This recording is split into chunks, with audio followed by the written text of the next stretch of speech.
Ironworks Hills. I hope y'all having fun at the Kentucky State High School Championship. We'll see the results later. I'm Evan. I play for Team Country Boy Brewing, and we're also sponsored by Prodigy. First, I want to start off and thank Prodigy for sending us these stacks of discs that each one of you juniors get to have. I want to thank them for promoting the sport and our junior population, how they are. I also want to thank Sean Demeter for filming this, and a couple of our other teammates for helping out with this as well. I'll start off with a little bit about me. I started playing in about 2008. Played just with my friends, not very competitively. And I started off, and this is kind of why I chose to do this type of clinic. I started off throwing almost solely overhand, and it really worked out. And there's a lot of tricks and secrets that I'm going to be able to kind of portray for you guys. Part of the reason I was so successful with it, I played baseball for about 19 years, so I had a lot of practice with overhand motion. And played Division I baseball at Morehead State, and then went on to play a little NAIA baseball. And actually was clock throwing a ball about 94 miles an hour. That being said, it doesn't take a super freak, superhuman to throw the shot. It's a very easy shot to learn, and it's what I call point and shoot once you figure out exactly how the disc is going to fly. So probably, just some of the basics on how I decide on what disc I'm going to throw. What I chose early on with Prodigy was the H1. The reason being, the rim is not so big to where you can't get your thumb inside of the disc, and you're able still to get a good snap on it at the very end. Also, I mean, a lot of the other discs are, have that same rim, but they're not quite as flat, and I like to pick a disc that's a little bit more flat because it makes a nice swooping finish pretty much every time. Kind of the history of this, if you ask someone like Dave Greenwell, this is actually called a hook thumber, because back in the old days they threw a thumber, they put their thumb inside the rim, and this is how they do their forehand. So I just, for correctness purposes, I need to tell you that it's actually a hook thumber. Also, with throwing this, if you've ever thrown any ball, football, baseball, because sometimes can translate with basketball. Almost all the throws with football, at the very end, you'll pronate your hand. This is with quick anatomy lesson. Pronation, you put your palm toward the ground. Supination, you're holding a bowl of soup. So at the end of most throwing motions, you'll see a major league pitcher. He'll get out here, and his hand rolls over this way. That's not what we want to do with the thumber. It's more what you want to do with like a tomahawk or hammer. Okay. With a thumber, what you want to do is, I'll kind of teach you how I was taught to throw a curveball. When you get out here, you want to grab the fan cord. You want to pull the light cord, okay, at the very end. So it's not like this.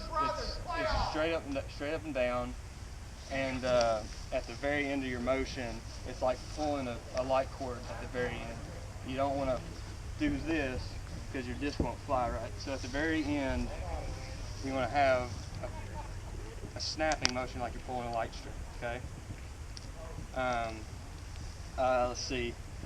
Some other little technical things. I mean, you can throw these, the times when I choose to throw them, sometimes I'm getting in a wooded shot that really makes you have to make a really tough S-curve from right to left, back to right.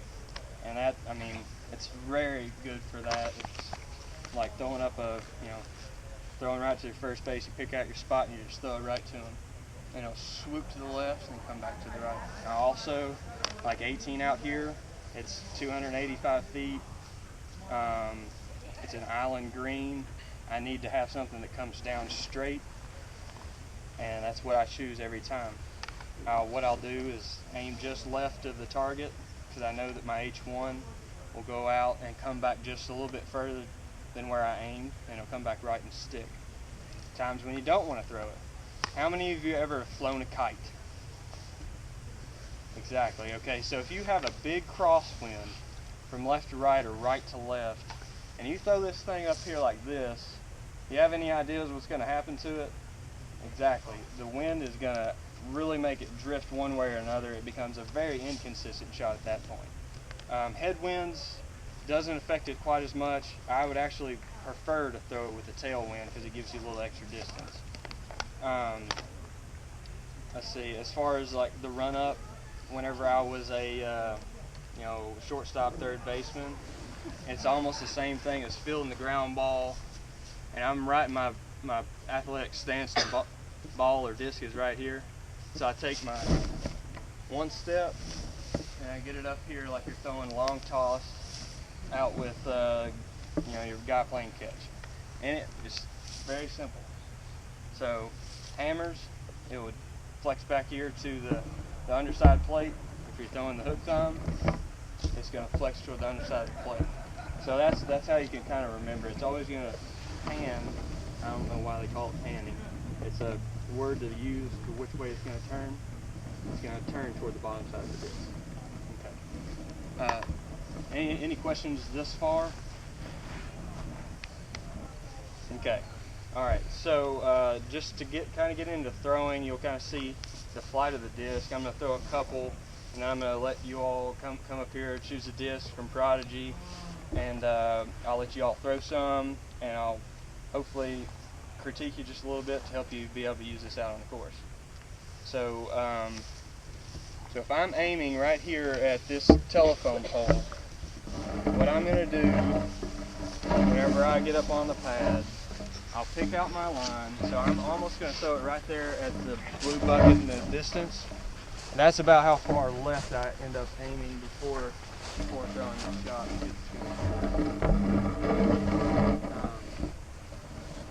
I'm sorry, there's one other thing I want to add. Reasons not to throw it: if there's a really fast green, it's never good. It's always going to roll. And it's just something. I mean, if you want to get it up there close and take a risk of it rolling out of bounds or something, that you can do it. But I was just thinking. All right. So throwing this, you're going to release it about on a 1 o'clock angle. Pan to your left and then spike back right.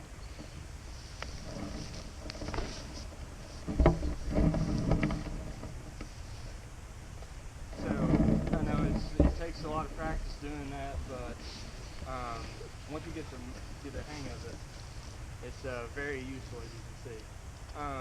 And then this next one, this is one I use in the woods. Everybody gives me a hard time.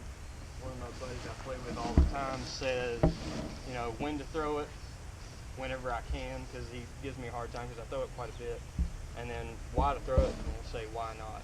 There's a lot of shots that I can just weave through the trees that doesn't go quite as far right as the forehand, and I don't have to worry about it going left. But if I'm throwing it through the tunnel, I'll have to wipe it over a little bit more to make sure it's not getting on the ground. So I'll throw this one about 2 o'clock instead of 1 o'clock. Now, and it's not going to go near as far, but it'll be very distance controlled. So I'll do the same run up, and I'll actually aim more toward my target because it has less time to work back to the right. So right here about 2 o'clock.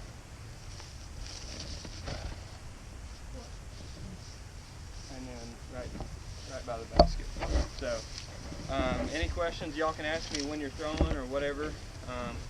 Plenty of this up here, so let's let ladies go. So whenever exactly. Whenever all right, one more thing, guys. Whenever you're holding this, I hold it about like you'd hold a pistol when you're shooting a pistol, and you just set it right here in your groove.